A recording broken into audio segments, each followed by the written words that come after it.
ہے تو شیشہ آئینہ بن گیا ہے۔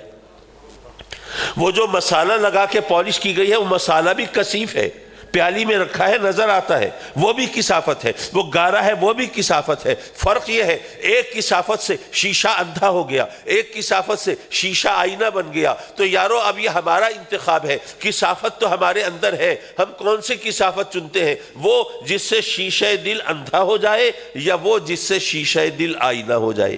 نعرہ تکبیر، اللہ اکبر، نعرہ رسالت، نعرہ تحقیق، نعرہ حیدری، علماء اہل سنت۔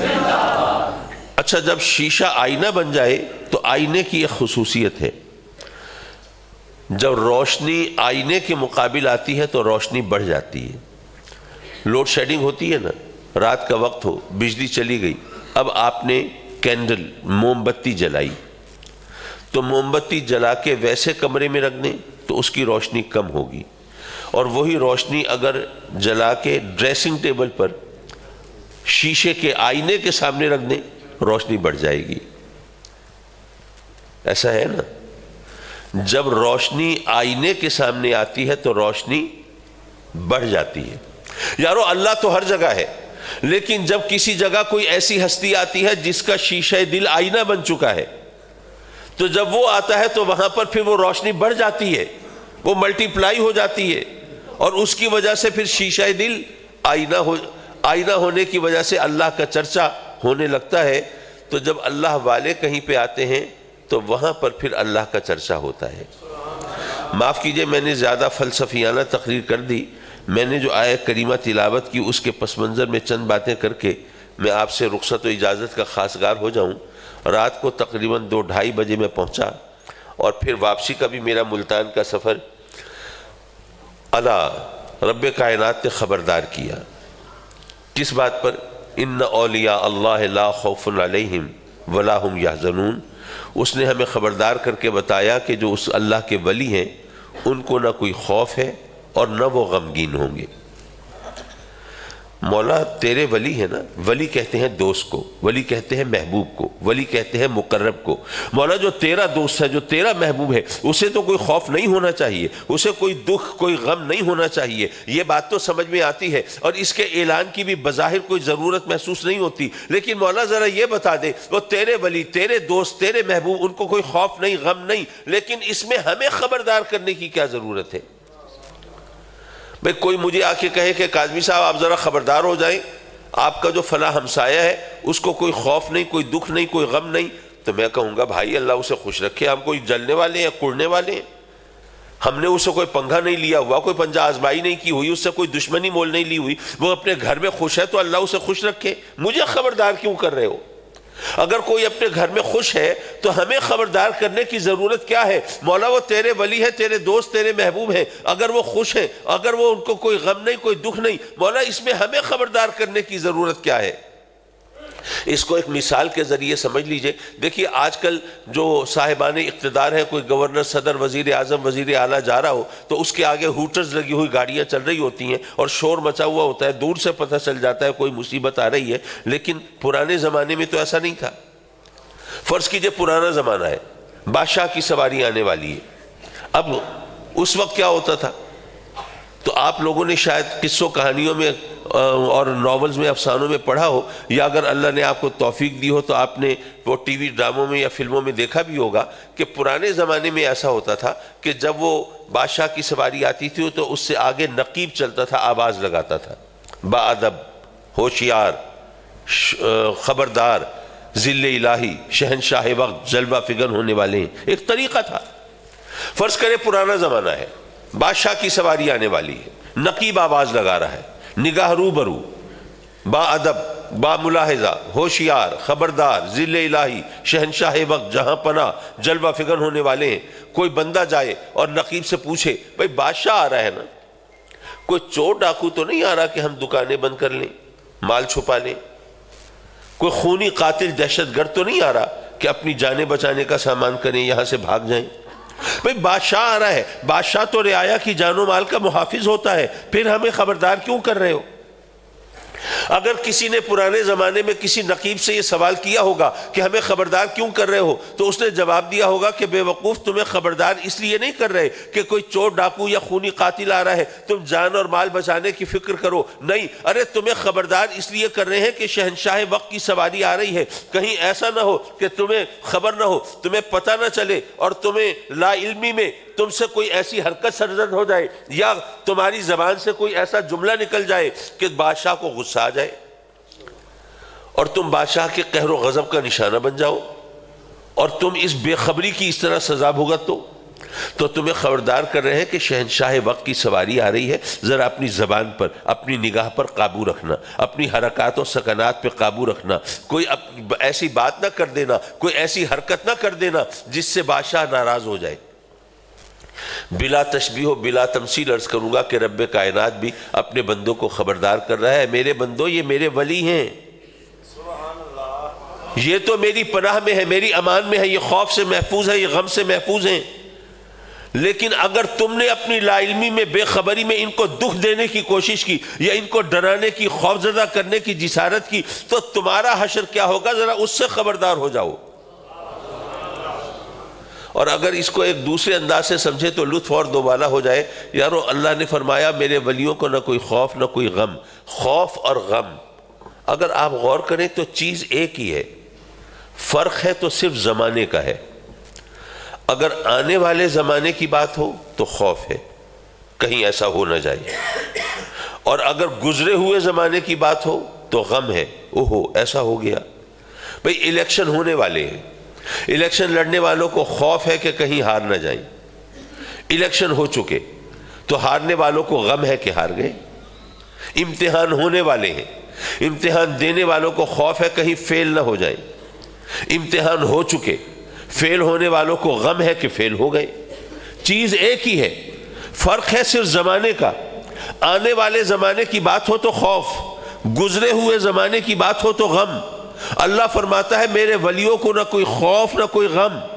اگر میں اس بات کو اپنے لفظوں میں بیان کرنے کی جسارت کروں تو یوں عرض کرنے کی کوشش کروں گا کہ رب کائنات نے فرمایا اے میرے بندو ذرا خبردار ہو جاؤ، ہوشیار ہو جاؤ، میرے ولیوں کو نہ کوئی خوف ہے نہ کوئی غم۔ آنے والا زمانہ آتا رہے، ان کو ڈرا نہیں سکتا، گزرنے والا زمانہ گزر جائے، ارے ان کو غم اور دکھ دے نہیں سکتا۔ میرے ولی وہ ہے جن کا زمانہ کچھ نہیں بگاڑ سکتا، تمہاری اوقات کیا ہے، ذرا خبردار ہو جاؤ۔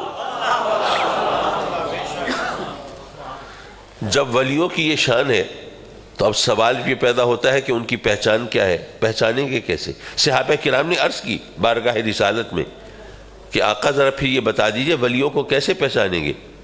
فرمایا الذین اذا رؤوا ذکر اللہ، اللہ کے ولی وہ ہوتے ہیں جن کو دیکھنے سے اللہ یاد آ جاتا ہے۔ اچھا اب مسئلہ یہ ہر زمانے کا ہوتا ہے، میں کسی کی غیبت نہیں کر رہا، نام بھی نہیں لوں گا تاکہ کوئی غیبت کا پہلو نہ نکلے۔ سندھ میں گیا ہوا تھا، وہاں کی ایک بہت بڑی گدی ہے، اس کے جو سجادہ نشین ہیں، ہمارے بزرگوں کے صدقے میں وہ بھی مجھ پر شفقت فرماتے ہیں۔ میں خدا نخواستہ ان کی برائی نہیں کر رہا، میں اپنی سوچ کے زاویے بیان کر رہا ہوں۔ میں حاضر ہوا تو انہوں نے تمام مصروفیات چھوڑ دی، مجھے لے کے ایک حجرہ خاص میں تشریف فرما ہوئے۔ اب ہم بیٹھے تھے تو ان کا جو خلیفہ خاص تھا وہ ہر چند منٹ کے بعد آتا، دروازے کے سامنے ہاتھ باندھ کے کھڑا ہوتا، پھر چلا جاتا۔ جب 3-4 بار ایسا ہوا تو میں نے ان سے کہا حضرت اس کو کیا تکلیف ہے؟ انہوں نے کہا کہ نہیں دراصل کوئی لوگوں کو میں نے بلایا ہوا تھا ملاقات کے لیے، ذرا وہ یاد دہانی کرا رہے ہیں۔ میں نے کہا اچھا آپ ایسا کریں، ان کو ذرا فارغ کرائیں تو پھر تسلی سے بات کرتے ہیں۔ ان کا اچھا اگر آپ اجازت دیتے ہیں خوش دلی سے تو چلیے میں ہو آتا ہوں۔ جانے لگے، گرمی کا موسم تھا، لیکن انہوں نے الماری کھولی، اس میں سے کریم نکالی، چہرے پہ لگائی۔ اچھا اگر سردیاں ہوتی میں سوچتا کہ کوئی موئسچرائزنگ کریم ہے، کوئی جلد خشک ہو رہی ہوگی، کوئی چیز لگائی، لیکن گرمی میں کریم لگائی تو مجھے ذرا تھوڑی حیرت ہوئی۔ میں نے کہا حضرت خیریت ہے، کوئی الرجی وغیرہ کوئی تکلیف تو نہیں، کریم لگا رہے ہیں آپ؟ ہنسے، کہنے لگے کہ دراصل جو مرید ہوتے ہیں نا، یہ پیر کے چہرے پہ نور اترتا ہوا دیکھنا چاہتے ہیں، بس اس لیے ذرا اہتمام کر لیتے ہیں۔ یہ ہماری کوتاہی ہے کہ ہم نور اس انداز سے دیکھنا چاہتے ہیں، ورنہ جو دل کی آنکھ سے دیکھتے ہیں ان کو حضرت بلال حبشی کے چہرے پہ نور نظر آئے گا کہ نہیں آئے گا؟ حضرات مکرم جب روب بحروب کی بات ہو تو مشکل ہو جاتی ہے ولی کو کیسے پہچانے. حضرت بایزید بستامی رضی اللہ تعالیٰ عنہ کا بڑا خوبصورت قول ہے. فرماتے ہیں کہ اللہ کو پہچاننا آسان ہے, اللہ کے ولی کو پہچاننا مشکل ہے. اب ہو سکتا ہے ہم میں سے کچھ لوگ ایسے ہوں سوچ رہے ہو لو جی کاظمی صاحب نے ولیوں کو اللہ سے بڑھا دیا, اللہ کو پہچاننا آسان ولی کو پہچاننا مشکل. نہیں, اللہ سے بڑھانے کی بات نہیں ہے, بات سمجھنے کی ضرورت ہے. آپ حضرات تشریف فرما ہے, حضرت استاد الحفاظ رحمۃ اللہ علیہ کی یاد میں نہ جانے کہاں کہاں سے دور دراز سے لوگ آئے ہوں گے. میں اگر پوچھوں کہ بھئی یہاں بتاؤ یہاں کوئی سرگودھا سے آیا ہوا بندہ ہے, ذرا دیکھ کے بتاؤ, کوئی دیکھ کے پہچان لے گا یہ سرگودھا کا بندہ ہے؟ میں کہوں جناب ذرا دیکھ کے بتاؤ کوئی یہ سیالکوٹ سے آیا ہوا کوئی شخص ہے, تو کیا دیکھ کے پتہ چل جائے گا؟ میں کہوں بھئی یہاں کوئی بلوچ قوم کا کوئی بندہ بیٹھا ہے, کیا دیکھ کے پہچان لیں گے آپ؟ میں کہوں کہ یہاں کوئی ارائی بیٹھا ہے, کیا دیکھ کے پتہ چل جائے گا یہ جاٹ ہے یا ارائی ہے؟ نہیں. لیکن اگر میں کہوں کہ بھئی یہاں کوئی امریکن آیا ہوا ہے, ذرا دیکھ کے تلاش کرو, تو کیا خیال ہے کوئی امریکی آیا ہوا ہو تو اس کو دیکھ کے پتہ چل جائے گا یا نہیں؟ پتہ چل جائے گا. ظاہر ہے اس کا حلیہ مختلف ہوگا, رنگ روپ مختلف ہوگا, وضاقتہ مختلف ہوگی, اس کو دیکھ کے پتہ چل جائے گا. پتہ یہ چلا کہ جس جیسا دوسرا کوئی نہ ہو اس کو پہچاننا آسان ہوتا ہے. بھئی سیالکوٹ سرگودھا کے لوگ ارائی اور جاٹ لوگ وہ تو دیکھنے میں عام لوگ جیسے ہیں نا, ان کو تو پہچاننا دیکھ کر ممکن نہیں ہے. لیکن جو امریکن ہے وہ دیکھ کے پتہ چل جائے گا. کیوں؟ کیونکہ اس جیسا تو دوسرا کوئی نہیں ہوگا. جس جیسا دوسرا کوئی نہ ہو اسے دیکھ کر پہچاننا آسان ہوتا ہے. اب بتاؤ اللہ جیسا کوئی اور ہے تو پھر اللہ کو پہچاننا آسان ہے. لیکن جو اللہ کے ولی ہوتے ہیں وہ تو دیکھنے میں عام انسانوں جیسے ہوتے ہیں, اس لیے ان کو پہچاننا مشکل ہوتا ہے. اب اس مشکل کو آسان خود رب کائنات نے قرآن مجید میں کر دیا. فرمایا کہ الذین معاف کیجئے الذین آمنوا وکانوا یتقون. اللہ کے ولی کون ہوتے ہیں؟ جو صاحب ایمان ہوتے ہیں اور صاحب تقوی ہوتے ہیں. پتہ یہ چلا کہ رب کائنات نے قرآن مجید میں ولیوں کی پہچان بتا دی کہ جو کوئی ہوا میں اڑ کے دکھا رہا ہو ضروری نہیں کہ وہ ولی ہو, کوئی پانی پہ چل کے دکھا رہا ہو ضروری نہیں کہ وہ ولی ہو. ولی کون ہوگا؟ جو صاحب ایمان ہوگا, جو صاحب تقوی ہوگا. حضرات مکرم ہم سے غلطی یہ ہوئی, ہم نے کرامت کو یا خرق عادت کو ہم نے ولی کی پہچان سمجھ لیا. یہاں پہ ایک بات کہتا ہوں, ہم اہل سنت ہیں, کرامتوں کو مانتے ہیں, بلکہ اس کے لیے جسٹیفیکیشنز بھی دیتے ہیں, اس کے لیے لوگوں کے سامنے ہم دلائل بھی دیتے ہیں. مثال کے طور پہ میں عرض کروں کہ بھئی انسان جسم اور روح کے ملاپ سے بنتا ہے. خالی جسم کو انسان نہیں کہتے, فقط روح کو انسان نہیں کہتے. اگر رب کائنات نے آپ کو فرزند عطا فرمایا اور آپ نے چاہا کہ میرا بچہ جو ہے بڑا زبردست طاقتور کوئی bodybuilder, weightlifter, wrestler بنے, آپ اس کو لے کر کسی ہیلتھ کلب میں گئے, کسی پہلوان کے اکھاڑے میں جس پہلوان کی شہرت بڑی اچھی تھی اس کے پاس لے کے گئے, اس سے کہا کہ یہ میرا بچہ ہے, ذرا اس کو آپ کے سپرد ہے, اس کی ٹریننگ کریں, اس کی نگہداشت کریں, اس کو جناب ایک اچھا پہلوان بنائیں. آپ جناب اس کی فیس وغیرہ بھر کے آئے, اب وہ اس کی ٹریننگ ہو رہی ہے, ماہ و سال گزر رہے ہیں, اس کو بتایا جا رہا ہے تم نے خوراک کون سی کھانی ہے اور ورزش کیسے کرنی ہے اور خوراک اور ورزش کے درمیان وقفہ کس طرح ہونا چاہیے اور کون سا مسل ڈیولپ کرنے کے لیے کون سی ایکسرسائز کرنی ہے. یہ تمام چیزیں ہو رہی ہیں. کئی سال کے بعد آپ نے بچے کو دیکھا, ماشاءاللہ قدآور, قوی ہیکل, جوان ہے, باڈی بلڈر ہے, ویٹ لفٹر ہے, اپنی طاقت کا مظاہرہ کرتا ہے, تو ایک عام آدمی دیکھ کے حیران رہ جاتا ہے. ایسا ہو سکتا ہے نا؟ لیکن میرا سوال یہ ہے کہ اگر آپ اپنے جسم کو جسمانی ورزشوں سے اور جسمانی خوراک سے اگر زیادہ طاقتور بنا سکتے ہیں تو کیا اپنی روح کو کیا روحانی ورزشوں سے اور روحانی خوراک سے زیادہ طاقتور نہیں بنا سکتے؟ تو ظاہر ہے کہ وہ جو روحانی طاقت ہے جس کو دیکھ کے لوگ حیران رہ جائیں, ہم اسی کو عرف میں کرامت سے تعبیر کرتے ہیں. تو ہم کرامتوں کو مانتے ہیں, لیکن مسئلہ یہ ہے کہ ہم نے کرامت کو جو معیار بنایا ہے یہ غلط ہے. اہل سنت کا مجمع ہے, آپ کے خیال میں صحابہ کا مرتبہ زیادہ ہے یا اغواث اقطاب کا مرتبہ زیادہ ہے؟ ظاہر ہے کوئی جو شخص صحابی نہیں ہے اگر وہ کروڑوں سال عبادت کرتا رہے صحابی کے برابر نہیں ہو سکتا. کوئی کمپیریزن نہیں ہے، کوئی تقابل نہیں ہے، ان کا کوئی جوڑ ہی نہیں ہے۔ ظاہر ہے صحابی تک کسی کے پہنچنے کی کوئی سبیل ہی نہیں ہے۔ جو صحابی ہے وہ صحابی ہے، اس جیسا دوسرا غیر صحابی نہیں ہو سکتا، اس کی برابری نہیں کر سکتا۔ اب یہ بتائیے صحابہ کرام کی تعداد کتنی ہے؟ لاکھوں میں ہے نا۔ علماء کرام جلوہ فکر ہیں۔ ذرا میں درخواست کروں کہ حضرت آپ ذرا کرم فرمائیں، ذرا اپنے حافظے کو بروئے کار لائیں یا کتب خانے کا رخ کریں اور حدیث کی کتابیں اٹھا لیں اور ورگردانی کریں، اور ذرا مجھے صحابہ کرام کی ذرا کرامتیں تو بتائیں، کتنی کرامتیں ہمارے سامنے ہیں؟ میرا خیال ہے ایک ہاتھ کی انگلیوں سے آگے نہیں جا سکیں گے۔ یا ساریت و الجبل، یا دریائے نیل کے نام خط، چند ایک کرامتیں ہوں گی جو بیان کی جا سکیں گی، زیادہ کرامتیں نہیں دکھا سکیں گے۔ معاذ اللہ، اس کا یہ مطلب نہیں ہے کہ ہم جو بزرگوں کی کرامتیں بیان کرتے ہیں وہ کوئی من گھڑت داستانیں ہیں اور غلط چیزیں ہیں اور عقیدت و محبتوں کی تراشی ہوئے قصے ہیں۔ نہیں یارو، بتانا صرف یہ تھا کہ یہ کرامت اگر معیار ہوتی تو ظاہر ہے کہ صحابہ کرام کی کرامتیں وہ تو جگہ جگہ پہ نظر آ رہی ہوتی، لیکن ایسا نہیں ہے۔ کیوں؟ میرے آقا کریم صلی اللہ علیہ وسلم جب طائف تشریف لے جاتے ہیں تبلیغ کے لیے، اور وہاں پر ان کو جو شریر کافر ہیں وہ جس طرح آپ کو زخمی کرتے ہیں، آپ لہو لہان ہوتے ہیں، آپ کے مقدس لہو سے آپ کی نالین پاک بھر جاتی ہے، تو پہاڑوں کا فرشتہ حاضر خدمت ہوتا ہے، اگر آپ کا اجازت ہو تو آپ کے دشمنوں کو پہاڑوں میں پیس کر ہلاک کر دیا جائے۔ آپ اجازت نہیں دیتے اور گویا یہ فرماتے ہیں کہ اللہ نے مجھے رحمت بنا کے بھیجا ہے۔ حضرات مکرم، میں سوچ رہا تھا، آپ بھی ذرا غور کیجئے گا، ہم دراصل کتابیں پڑھ کے، قصے پڑھ کے گزر جاتے ہیں اور اس پر غور کرنے کی زحمت گوارا نہیں کرتے۔ اگر آقا کریم صلی اللہ علیہ وسلم اجازت دے دیتے فرشتے کو، ٹھیک ہے میرے دشمنوں کو یہ پہاڑوں میں پیس کر ہلاک کر دو، اگر ایسا ہوتا تو اس کا امپیکٹ کیا ہوتا، نتیجہ کیا نکلتا؟ ظاہر ہے کہ دشمنوں کو پہاڑوں میں پیس کر ہلاک کرنے کے لیے پہاڑوں کو اپنی جگہ سے حرکت میں آنا پڑتا، کھڑے کھڑے تو نہیں پیس سکتے تھے۔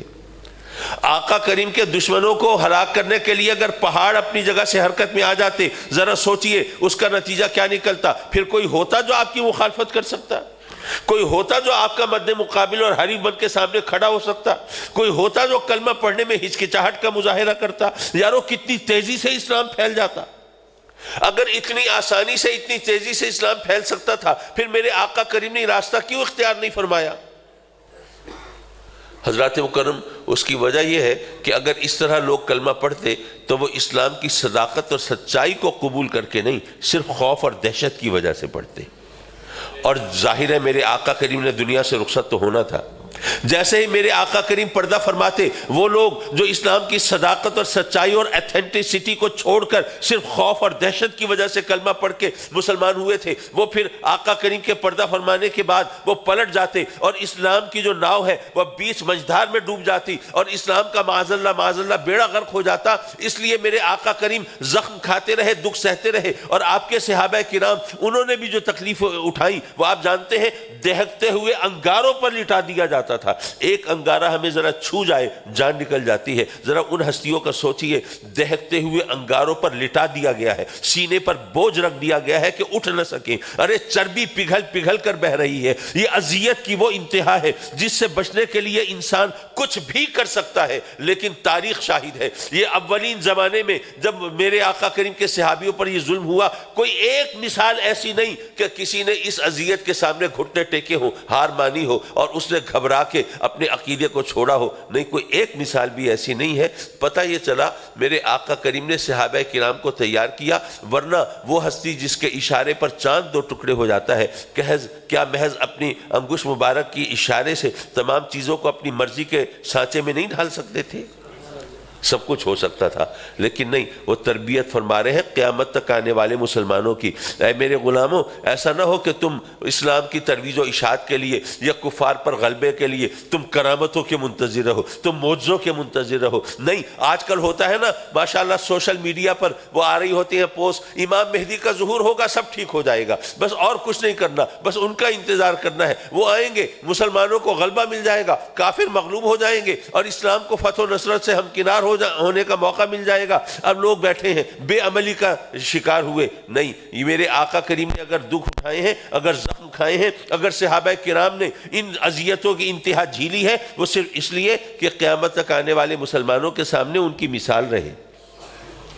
اس لیے ہم جو اولیاء کا ذکر کرتے ہیں وہ اس لیے کرتے ہیں کہ میرے آقا کریم تو دنیا سے پردہ فرما چکے، لوگوں کو ہدایت تو اب بھی چاہیے، اب یہ ہدایت کا فریضہ انجام دیتے ہیں تو اولیاء اور علماء انجام دیتے ہیں۔ یہی وجہ ہے کہ جو اولیاء ہیں وہ علماء کے شاگرد ہوتے ہیں، اور جو علماء ہیں وہ اولیاء کے مرید ہوتے ہیں۔ جب یہ دونوں ہستیاں مل کے چلتی ہیں پھر معاشرے کی اصلاح ہوتی ہے، لوگوں کو صراط مستقیم ملتی ہے، سیدھے راستے کا پتہ چلتا ہے، اور اس طرح جو عامت المسلمین ہیں ان کی ہدایت کا اور ان کی رہنمائی کا فریضہ انجام دیا جاتا ہے۔ حضرات مکرم، یہاں ان علاقوں کے اندر جن ہستیوں نے یہ چراغ جلائے ہیں، یہ فریضے انجام دیے ہیں، آج ہم انہی کی یاد میں ہیں، اور ہم خوش نصیب ہیں کہ اللہ تبارک و تعالیٰ نے ہمیں ان سے ملاقات کا شرف دیا، ہم نے ان کو دیکھا، ان کے ساتھ وقت گزارا۔ رب کائنات ان کے درجات کو مزید بلند فرمائے اور ان کی امانتوں کی حفاظت فرمائے، ان کی نشانیوں کی، وہ نشانیاں ان کی اولاد کی صورت میں ہیں، وہ نشانیاں ان کے اداروں کی صورت میں ہیں، وہ نشانیاں ان کے شاگردوں کی صورت میں ہیں۔ اللہ تعالیٰ ان سب کو مزید ترقی اور عروج سے ہمکنار فرمائے۔ وآخر دعوانا ان الحمد للہ رب العالمین۔